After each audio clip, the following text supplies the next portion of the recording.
When Victoria was born on May 24, 1819, Victoria's rise to the throne was sudden and unexpected. Her father was the younger son of the king, and no one thought his line would get anywhere near the crown. Upon her birth, Victoria was a measly fifth in line for the throne, but the little girl was quickly baptized into tragedy.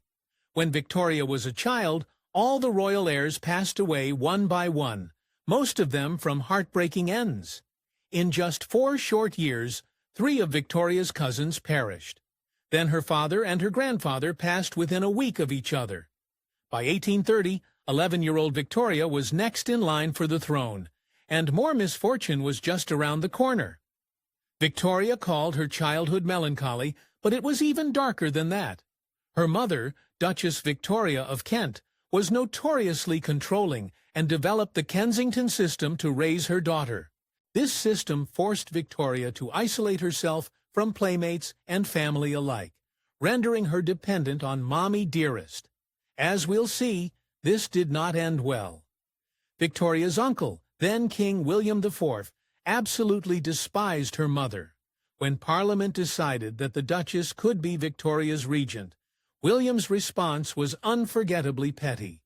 At a banquet, the elderly William stood up and publicly proclaimed that he would live until Victoria was 18, just to ensure her mother would never come to power.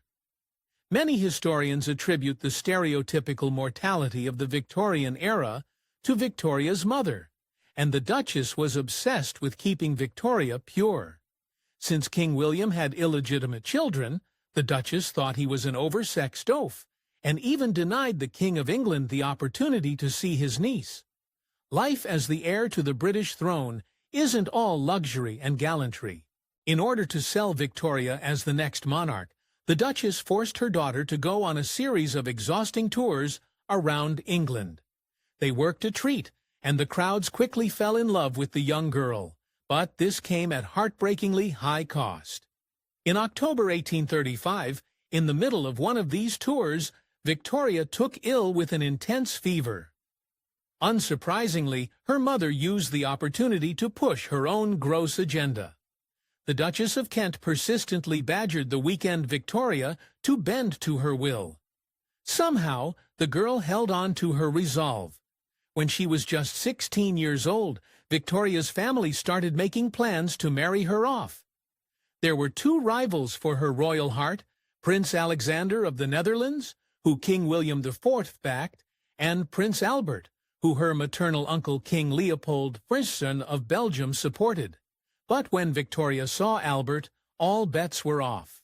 It was clear to everyone that Victoria was immediately smitten with Albert, but her private diaries go into very personal detail.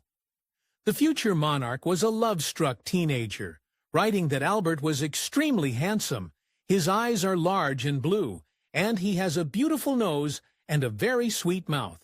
Victoria and Albert may have bonded through shared family trauma. Albert's own mother was a piece of work, having divorced his father to go live with her illicit lover. She died without ever seeing her son again. Oh, and just to make things interesting, Albert's father then got remarried to his own niece. One of the legends about Queen Victoria is her reportedly dour saying, "We're not amused." This circulated even while she was alive, but she vehemently denied ever speaking it. In fact, when it came to her personality, nothing could be further from the truth. Many servants reported that their queen was often immensely amused and roared with laughter. In the end, King William IV held on to his promise, and Victoria turned 18 in May of 1837, when he was still alive. A man of his word, William then promptly passed less than a month later, turning little Victoria into a queen of the United Kingdom. According to Victoria herself, she found out the news while she was still in her dressing gown. When Victoria became queen, she didn't forget about the people who helped her, and she certainly didn't forget about the people who hurt her. The moment she accepted the crown, she did the Christian thing and used her power for revenge. She had her nemesis John Conroy banned from her presence. When Victoria started her reign, she was naive and desperate for any help. She found it in the Whig Prime Minister Lord Melbourne, who quickly took the inexperienced queen under his wing. Childless, Melbourne saw Victoria as a kind of adoptive daughter, but the relationship also led to Queen Victoria's first scandal. Back in her day, Victoria was scandalized with the fact that when British lawyers wore their silk stockings, she could see their leg hair sticking out of the tights. In response, she imposed a royal dress code. All barristers had to double-layer their stockings. England hadn't had much practice with queens, so there were some very awkward moments at the beginning of Victoria's reign. For one thing, people expected a young, unmarried woman to live with her mother, despite the fact that the two didn't get along, and, well, she was queen. So Victoria came up with a disturbing solution. She kept the Duchess at Buckingham Palace, but relegated her to a remote, out-of-the-way apartment that she refused to visit. History often paints Victoria as a lovesick puppy when it comes to Albert, and while she was certainly deeply and eventually tragically in love, even as a young Queen Victoria kept her wits about her. When Prime Minister Melbourne suggested that Victoria could get away from her controlling mother if she married the prince, Victoria dismissed it as a shocking alternative. On October of 1839, Prince Albert came for a second and most important visit with Queen Victoria in England. Now, you might think that the Victorian era is synonymous with conservative and backward politics, but get a load of this. On October 15, 1839, Victoria was the one who proposed to him. When Victoria got married, she went the very unusual route and chose to wear a white wedding dress. At the time, most people wore colorful dresses for their nuptials. Although Victoria wasn't the first person, or even the first royal to wear white on her wedding day, she very much helped to popularize it as a concept, and most people credit her with the trend. Victoria's personal diary spared no detail when it came to her wedding night. As she writes about their union, "I never spent such an evening. My dearest, dear Albert. He clasped me in his arms, and we kissed each other again and again. The girl had it bad.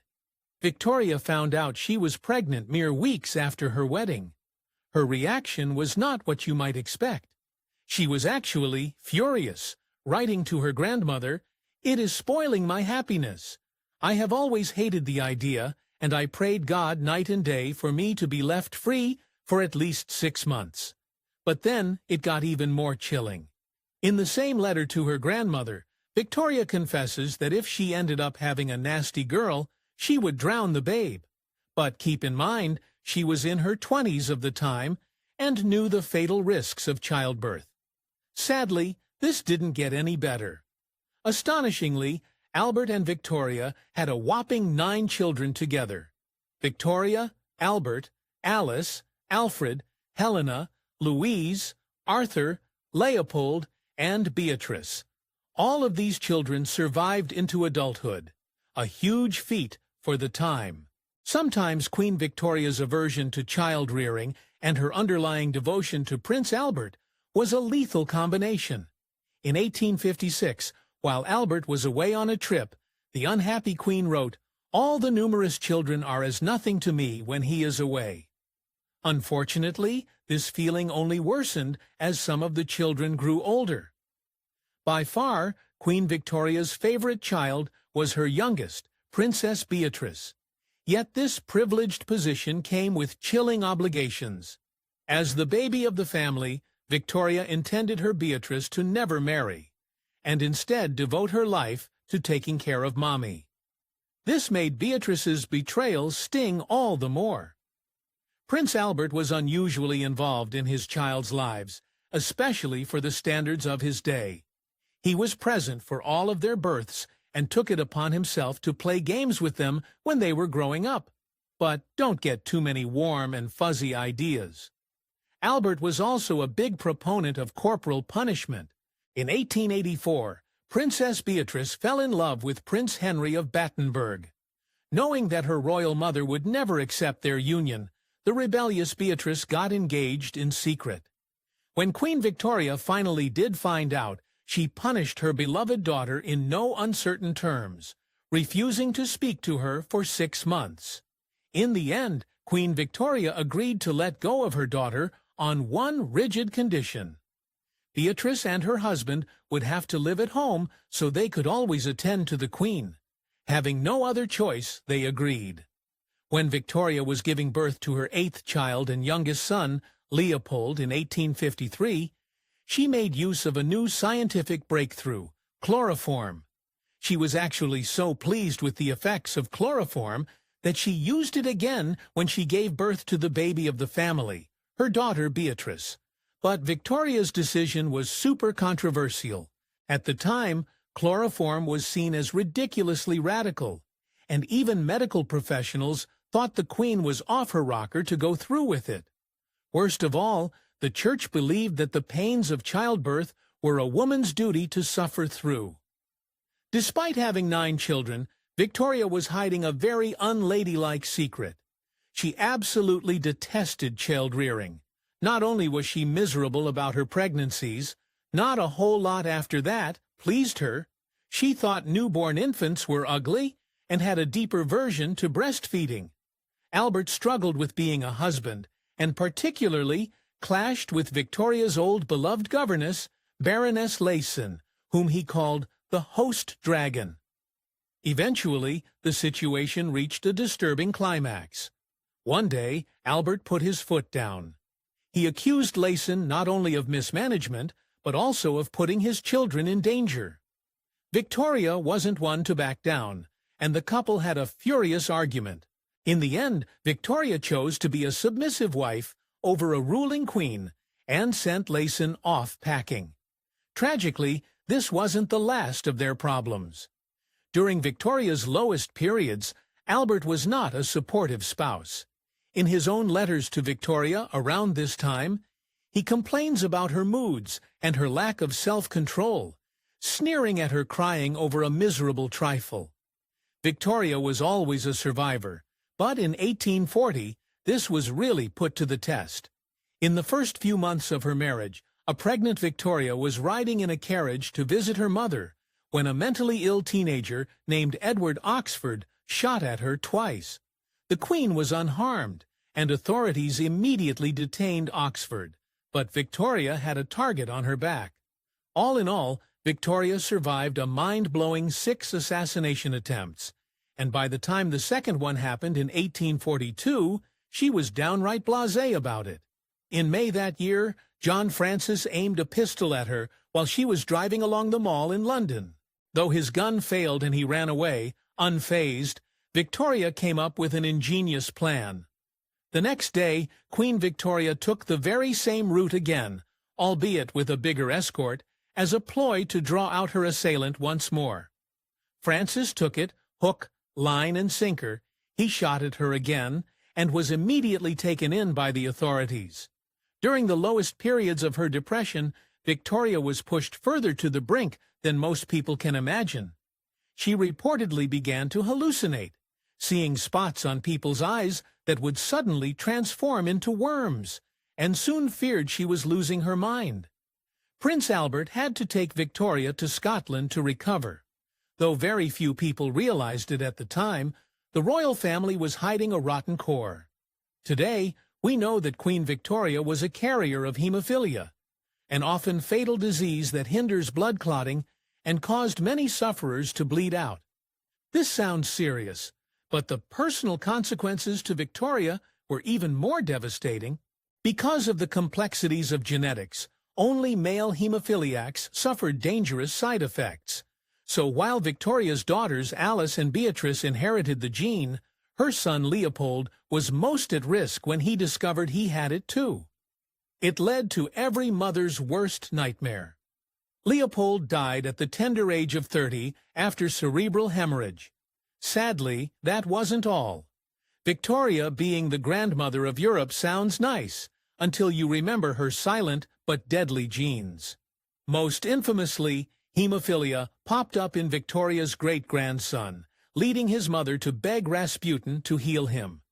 It got so bad, people began to call hemophilia the royal disease. Not a great legacy, But this is where the story gets mysterious. Strangely, none of Victoria's ancestors, including her father, the Duke of Kent, suffered from hemophilia. This means she must have been the first of her line to have it. Some historians have used this to make a scandalous claim. Victoria was an illicit love child. Her mother, the theory goes, had an affair with a hemophiliac man and passed the baby off as the Duke's child. The truth, however, is even more bizarre. Since most hemophiliac males don't make it to adulthood, it's unlikely that Victoria was the product of an affair.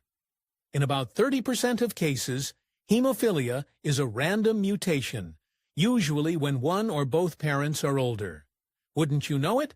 Victoria's father was over 50 when he had her. The bedchamber crisis of 1839 was Victoria's biggest scandal. The Whig Prime Minister resigned that year, and Victoria reluctantly invited Conservative leader Robert Peel to form a minority government. But there was a catch. Custom dictated that Victoria also had to fire her beloved ladies-in-waiting, who were married to Whigs, and hire Conservative women in their place. This is where Victoria rebelled. In a totally unprecedented move, Victoria refused to fire her girls. And if this doesn't seem like that big of a deal, it very much was. Peel was so offended, he actually declined the position. Of course, he had the last laugh. When he got a minority government in 1841, the Queen was finally forced to toe the party line and boot out her Whig ladies. Although the first Queen's son, Albert, was a long-awaited male heir, he proved to be Victoria's greatest disappointment. For one thing, he wasn't the brightest bulb in the drawer. He didn't realize until he was 10 that he, and not his sister Vicky, would become ruler. Yet he also brought lasting tragedy to the family.